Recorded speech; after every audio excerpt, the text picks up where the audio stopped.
Bonjour, bonsoir et soyez bénis dans le nom de Jésus-Christ. Aujourd'hui, nous allons aborder un thème important qui est négligé de plus en plus dans la vie de beaucoup de chrétiens. Un thème qui en même temps constitue un véritable blocage pour l'exaucement de nos prières. Un thème en même temps qui permet que nous soyons dans une relation à distance avec Dieu. Un thème qui bloque le péché dans notre vie et qui nous empêche d'avancer. Il s'agit de la repentance. Une question se pose. Qu'est-ce que la repentance? Parce que beaucoup de personnes ont tendance à la négliger, mais ne connaissent pas l'impact que cette repentance a dans l'exaucement de nos prières et dans notre relation avec Dieu. La parole de Dieu dans le livre de Matthieu 3, verset 2, dit ceci: la repentance, c'est changer de comportement. La repentance implique la confession de nos péchés. Confesser nos péchés, c'est un acte d'humilité. C'est de reconnaître que Dieu est grand et que nous sommes petits. Et que c'est à lui qu'appartient l'honneur et la gloire. Et c'est à lui que nous devons rendre compte des actes que nous posons dans la vie. C'est de reconnaître devant la face de l'Éternel que nous sommes pécheurs et lui demander pardon. Si nous sommes capables de demander pardon à Dieu et être sûrs qu'il va nous pardonner, nous devons aussi être capables de demander pardon à notre prochain. Car si nous sommes incapables de pardonner à notre prochain, Dieu aussi ne nous pardonnera pas. Cela est bien noté dans le livre de Marc 11, versets 25 à 26. Je m'en vais vous lire. Il est écrit ceci dans la parole du Dieu vivant.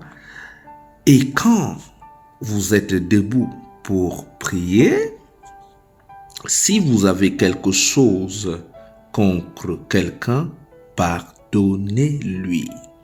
Quand vous êtes debout pour prier, si vous avez quelque chose contre quelqu'un, pardonnez-lui, afin que votre Père qui est dans les cieux vous pardonne aussi le mal que vous avez fait. Afin que votre Père qui est dans les cieux vous pardonne aussi le mal que vous avez fait, dit la parole de Dieu. Alors l'Éternel nous dit par là que pour que lui aussi nous pardonne, parce que nous ne sommes pas justes, parce que nous ne sommes pas aussi droits, nous commettons quelquefois des erreurs, nous devons aussi pardonner à notre prochain, pardonner ses fautes à notre égard, enlever dans notre cœur toute rancœur, toute rancune, toute amertume, pour que nous soyons sûrs que l'Éternel, notre Dieu, va aussi nous pardonner et écouter notre prière.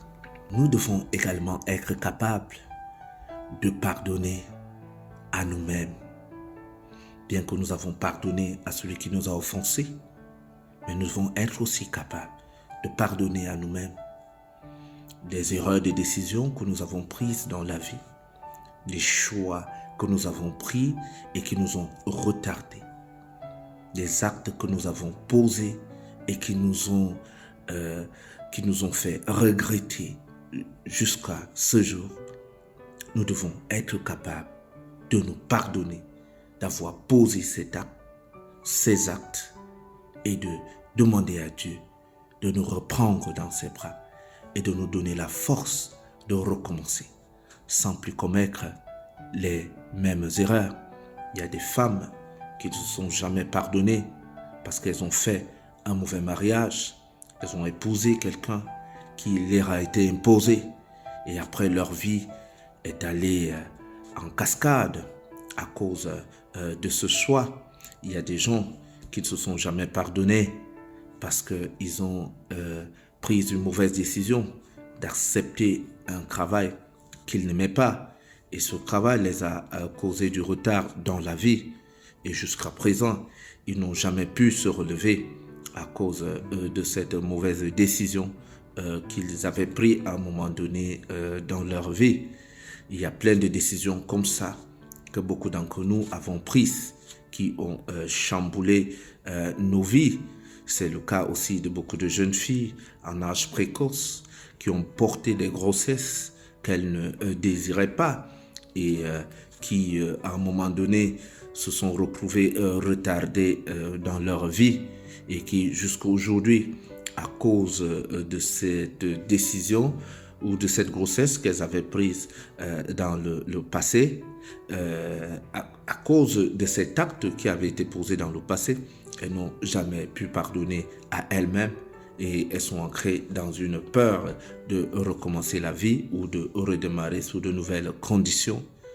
La parole de Dieu nous demande au moment de la confession de pouvoir être capable de pardonner à nous-mêmes et d'effacer la page et de recommencer un nouveau chemin avec Jésus-Christ. La repentance implique également la marche vers le salut parce qu'elle nous fait vivre une vie dans la sanctification hors du péché et cela nous garantit la vie éternelle. Car c'est à cause du péché que l'homme a été séparé de Dieu. Le péché nous sépare de Dieu. Et à chaque fois que vous vous repentez, que vous confessez vos péchés et que vous reconnaissez que vous êtes pécheur devant la face de l'Éternel, cela rétablit le lien que le péché est venu détruire dans votre relation avec Dieu. Repentir aussi également implique la nouvelle naissance en Jésus-Christ. Car il est écrit dans 2 Corinthiens 15, verset 17, « Si quelqu'un est en Christ, il est une nouvelle créature. Les choses anciennes sont passées. Voici, toutes choses sont devenues nouvelles. » Si tu as accepté Jésus-Christ comme Seigneur et Sauveur, la parole de Dieu t'appelle à changer de mentalité. Tu dois être la lumière de Dieu partout où tu pars, au travail, dans ton foyer, dans tes projets, dans tes affaires. Le fait d'avoir accepté Jésus-Christ comme Seigneur et Sauveur t'amène à être un exemple partout où tu pars. On doit voir en toi l'image du Christ, la loyauté, la sincérité, la justice, la vérité. C'est ça un enfant de Dieu. C'est ça quelqu'un qui a accepté vivre selon la volonté de Dieu et qui a changé de mentalité. Nous devons tout abandonner. Nous devons lâcher prise, avoir la force, le courage d'abandonner les vieux comportements, les vieux caractères, les vieilles envies qui nous retiennent dans les prisons de Satan. Car par la voie du péché, par la voie de l'impudicité, par la voie de l'immoralité, par la voie du vol, du mensonge, par tout cet autre péché que vous pouvez commettre, nous sommes séparés de Dieu. Et le diable a de l'avantage sur nous. Nous sommes ouverts à toute attaque de Satan lorsque nous ne changeons pas de mentalité. Père, au nom puissant de Jésus-Christ, des enfants qui n'arrivent pas à résister à la tentation du péché, je prie pour tous tes enfants qui recherchent ta face, qui veulent retourner vers toi pour marcher dans la sanctification.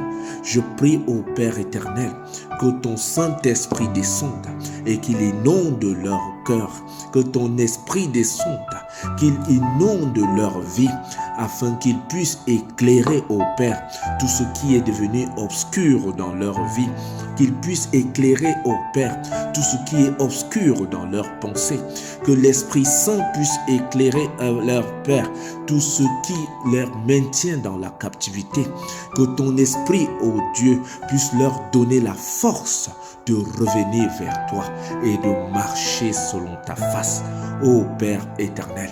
J'invoque ta puissance, j'invoque ta grâce, j'invoque ton amour, j'invoque ta bienveillance de tenir la main de tes enfants qui cherchent ta face et qui veulent marcher selon ta volonté. Que cela soit accompli dans ta vie, toi qui m'écoutes en ce moment. Au nom puissant de Jésus-Christ, reçois l'Esprit de Dieu, reçois la grâce, reçois la miséricorde, reçois le secours qui vient de l'Éternel. Au nom puissant de Jésus-Christ. Amen.